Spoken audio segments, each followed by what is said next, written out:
സമുദ്രത്തിനടിയിൽ ഏറ്റവും ആഴമുള്ള ഒരിടമുണ്ട്.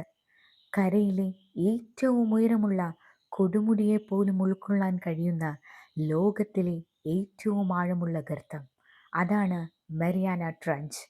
പടിഞ്ഞാറൻ പസഫിക് സമുദ്രത്തിൽ ഗ്വാം ദ്വീപിൻ്റെ തെക്കുകിഴക്കിൽ നിന്നും മരിയാന ദ്വീപുകളുടെ വടക്കു പടിഞ്ഞാറ് വരെ 2550 കിലോമീറ്റർ നീളത്തിലും 69 കിലോമീറ്റർ വീതിയിലും 36,198 അടി ആഴത്തിലുമുള്ള സമുദ്രത്തിനടിയിലുള്ള അത്ഭുത ലോകം.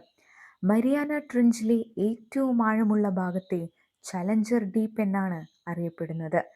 സമുദ്രത്തിനടിയിൽ ഏറ്റവും ആഴമുള്ള ഈ ഭാഗങ്ങളിൽ പോലും ജീവൻ നിലനിൽക്കുന്നു എന്നത് വിസ്മയമാണ്. ചെറിയ ജീവികൾ മുതൽ വലിയ ആംഫിപോഡുകൾ വരെ ഇവിടെ കണ്ടെത്താൻ സാധിച്ചിട്ടുണ്ട്. നിങ്ങൾക്ക് എൻ്റെ വീഡിയോ ഇഷ്ടപ്പെടുകയാണെങ്കിൽ തീർച്ചയായും സബ്സ്ക്രൈബ് ചെയ്യാൻ മറക്കരുത്. Thank you all.